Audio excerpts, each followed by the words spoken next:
manifestly very much in love with each other, and this provided a heart-warming touch that happily rounded off the convivial atmosphere in which Henry VIII's reign opened.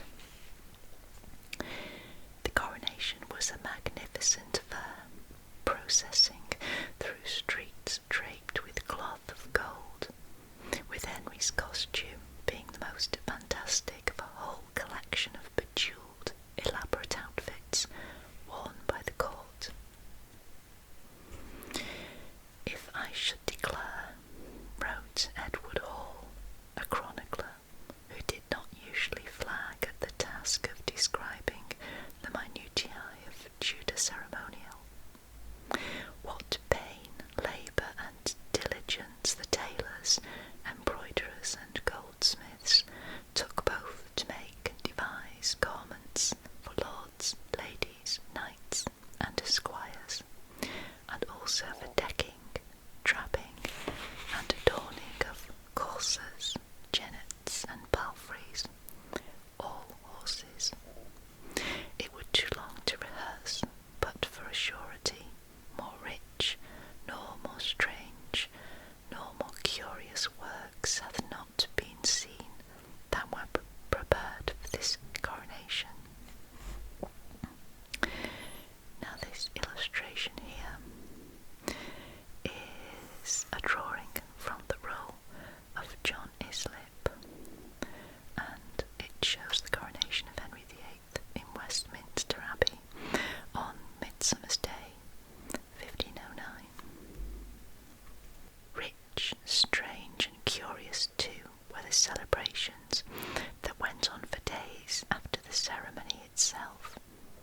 The wedding feast was greater than any Caesar had known, and was opened by a procession led by the Duke of Buckingham and the Lord Steward on horseback, bearing exotic dishes into the banqueting hall. Then, having gorged themselves, the company staggered outside to enjoy a tournament whose combats went on until dusk. Henry did not take part himself in the battles, though he could throw a 4-yard-long javelin further than most, draw the bow with greater strength, and fire it with greater accuracy than any of his contemporaries. It was not for several months until just after the New Year's celebrations of 1510 that he donned armour to compete in a private joust at Richmond. He was supposed to be fighting incognito as a mysterious helmeted stranger. It was the sort of charade Henry loved to play, but his opponent, Sir William Compton, a gentleman of the Privy Chamber, must have known whom he was up against, for Henry's size, gait and manner already had a regality all their own, and the occasion was conveniently provided with courtly eye-witnesses. Compton sportingly offered little fight, and was, for his pains, struck down by the masked man of mystery, who beat him nearly to death. We can assume, though, that Sir William managed at least a polite laugh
manuscripts of excellent vocal and instrumental compositions, much more certainly his than the usually attributed Greensleeves. He could pick out the most intricate melodies on the lute, was no mean hand at the organ, and could accompany his own singing on the virginals.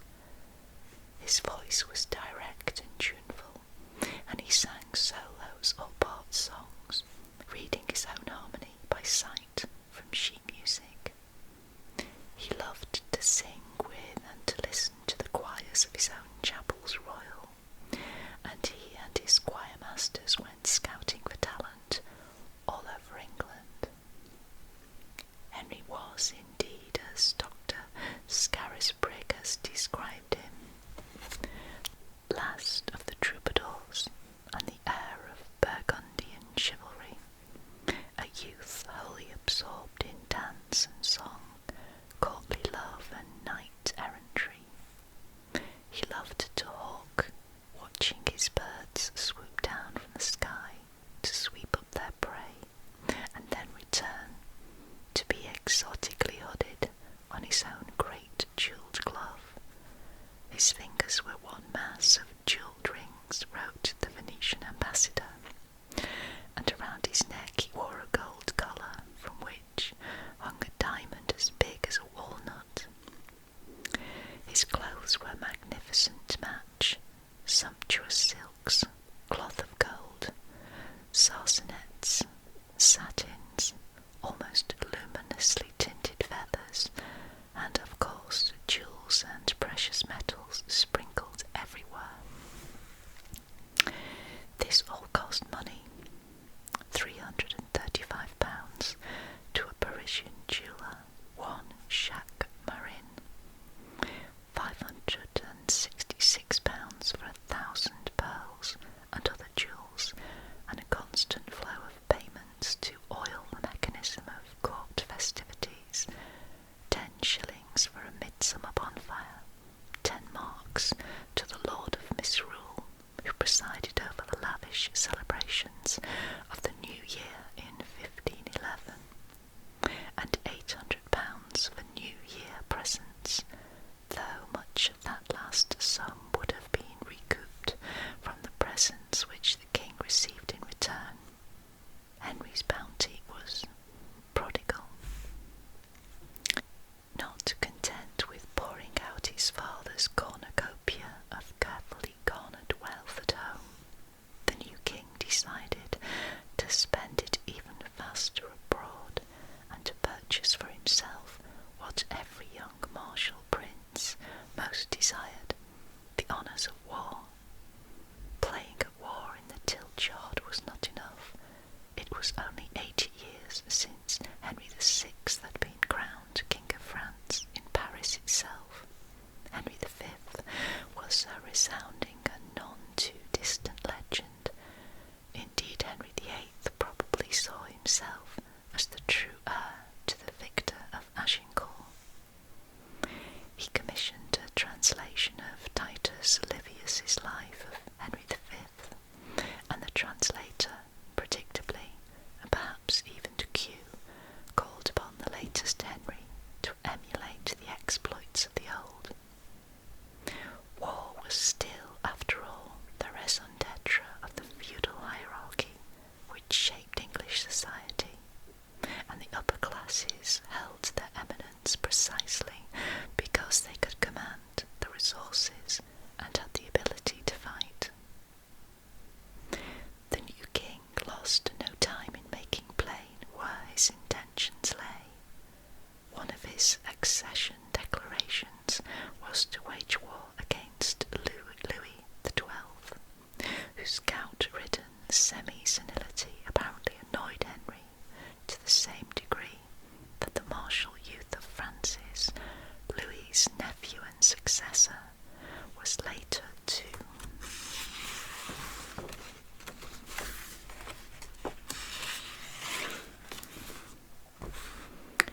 excite his envy. He gratuitously insulted a French envoy come to congratulate him on his accession, and then swaggered out, pointed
Sampson and Dudley. There was Warham, the Chancellor, and the Archbishop of Canterbury, who had married Henry to Catherine and crowned them both, Fox, Bishop of Winchester, and Lord Privy Seal, who had baptised Henry, Fisher, the ascetic Bishop of Rochester, who had preached Henry VII's funeral oration, and Ruthell, the Bishop of Durham.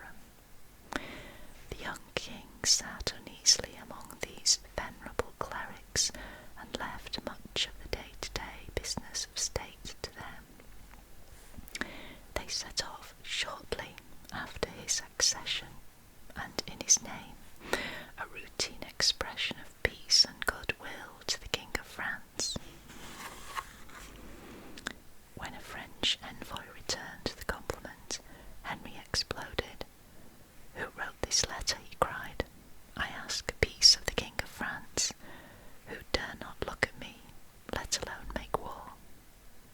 Late in 1509, Henry dispatched Christopher Bainbridge, the Archbishop of York, and the only prelate in favour of war policy, to confer with the warrior Pope Julius II, and to organise an alliance against France.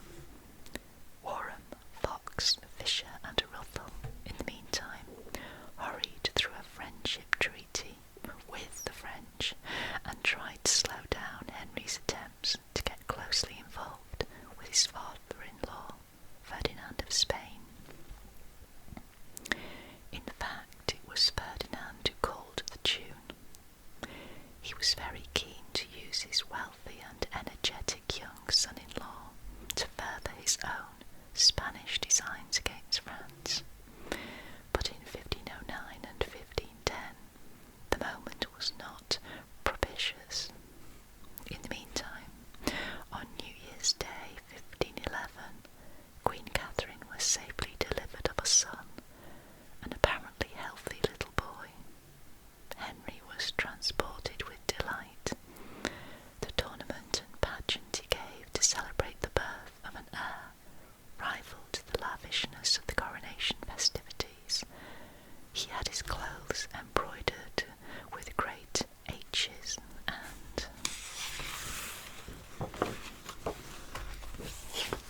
K's in pure gold thread, and as an orgiastic variation on the normal system of distributing charity on such occasions, allowed the crowds to rip them off his back, bellowing and guffawing the while. The boy was christened Henry and named Prince of Wales, but then suddenly, less than 2 months old, he mysteriously died. Now this picture above is Henry jousting before Catherine of Aragon at the tournament held on the 12th of February 1512 to celebrate the birth of Henry, Prince of Wales.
French ecclesiastical affairs.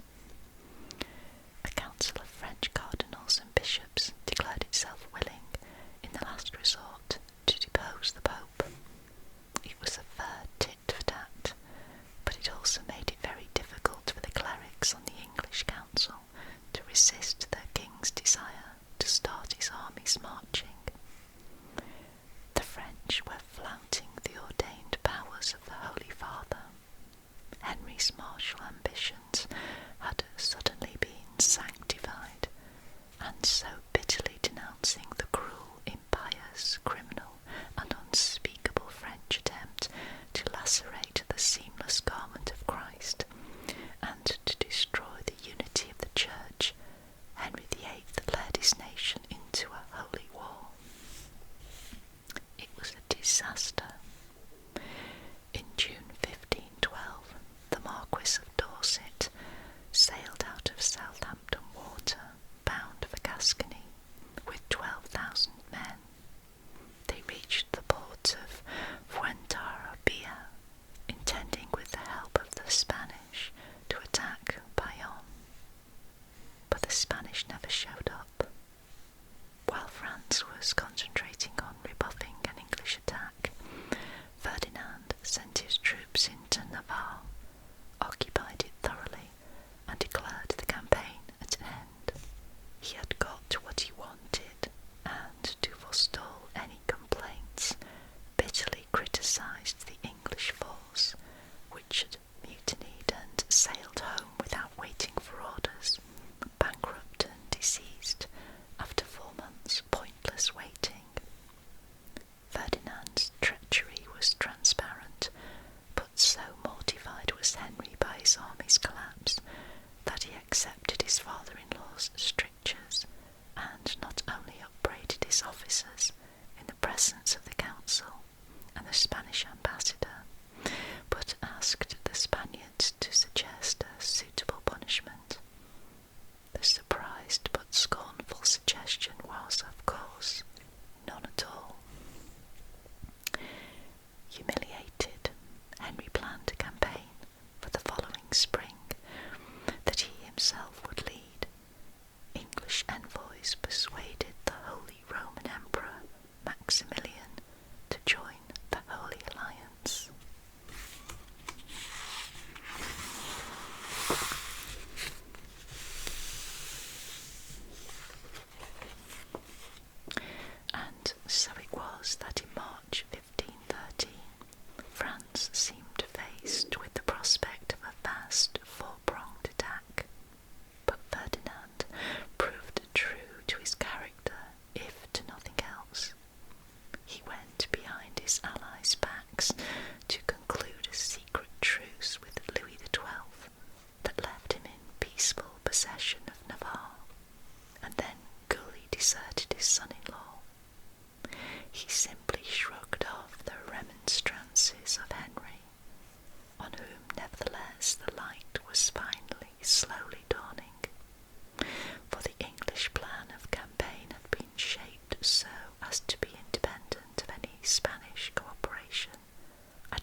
Henry's dismay at the small size of the army he had brought by offering to fight not as Henry's ally but as a subordinate general.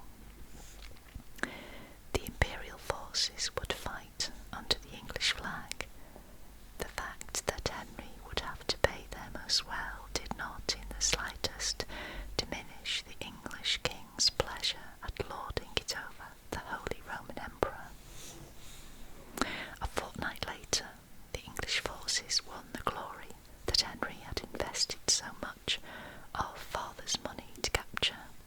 On the 16th of August 1513, a group of French cavalry misjudged its position, turned tail and fled, but left to be captured and ransomed an expensive and prestigious collection of noblemen, which included a duke, a marquis, and the vice-admiral of France. In fact, the title given to the skirmish, the Battle of the Spurs, precisely described the only dangerous weapon the French brandished in the English soldiers' faces as they galloped helter-skelter over the horizon. But Henry announced that his forces had won a major victory, and the Emperor Maximilian did not disagree. When Therouanne fell on the 24th of August, he received the town as a gift from Henry and promptly had it razed to the ground. This sharp punishment for excessive resistance was the principal reason why, 1 month later, the town of Tournai surrendered after only 8 days' siege, and Henry decided that this fine fortified citadel, the seat of a bishop, should be spared to become a second Calais. He spent 3 weeks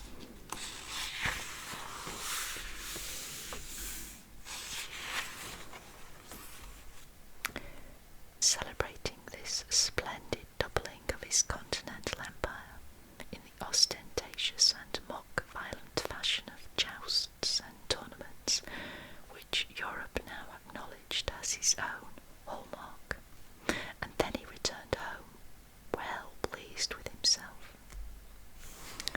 Okay, let's just go back to this picture. So here we have the embarkation of the king and his court at Dover as they prepare to cross to Boulogne in 1520. Henry can be seen on the second ship to the right.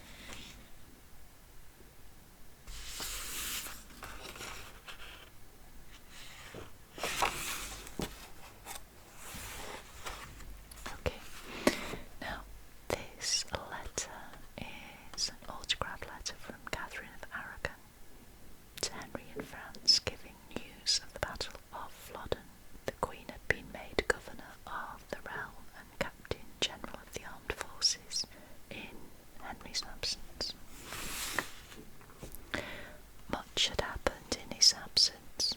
In August, James IV of Scotland, prizing Scotland's old alliance with France, the marriage which made him Henry VIII's brother-in-law, had led his armies over the Tweed.